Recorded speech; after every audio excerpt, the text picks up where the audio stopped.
ខ្ញុំបាទឈ្មោះផល្លាវុធី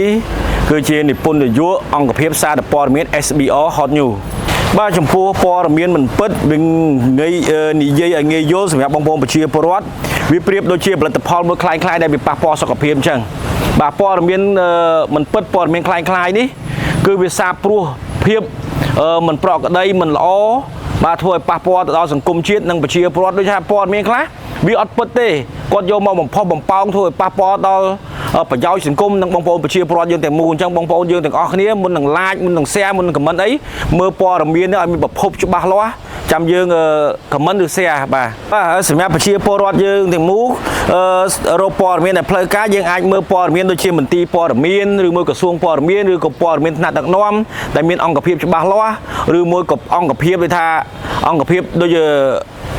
ឯកជនចឹងដូចខ្ញុំ SBO Hot News ចឹងទៅយើងមានម៉ោងពេលវេលាបរិច្ឆេទហើយព័ត៌មានច្បាស់លាស់បាទចាំយើង like ចាំយើង share ព្រោះថាព័ត៌មានខ្លះព័ត៌មានពីប្រជាពលរដ្ឋវាជាព័ត៌មានមួយស្អុយដែលពីព័ត៌មានមួយដែលថាជួនកាលអារម្មណ៍របស់គាត់ក៏យកព័ត៌មានគេចែករំលែកធ្វើឲ្យប៉ះពាល់សង្គមក៏ជាចែករំលែកបន្តប្រជាពលរដ្ឋគាត់ដឹងគេតែយល់ឃើញផ្លូវខុសចឹងវាប៉ះពាល់ទៅដល់យើងផ្ទាល់ដែលយើងអ្នក share ឬមួយក៏ការយល់គិតរបស់យើងហ៎បងបាទខ្ញុំក៏សូមសំណូមពរទៅដល់បងប្អូនអ្នកសារព័ត៌មានយើងកុំគិតតែថាការ like ការ view ការ share ហ្នឹងយើងធ្វើព័ត៌មានដូចគេហៅថាឥឡូវហ្នឹងគេតែធ្វើឈួតធ្វើជាដើម្បីឲ្យបានប្រយោជន៍អញ្ចឹងសូមចូលរួមធ្វើព័ត៌មានពិតព័ត៌មានច្បាស់លាស់ដែលប្រយោជន៍សង្គមបាទកុំធ្វើឲ្យព័ត៌មាន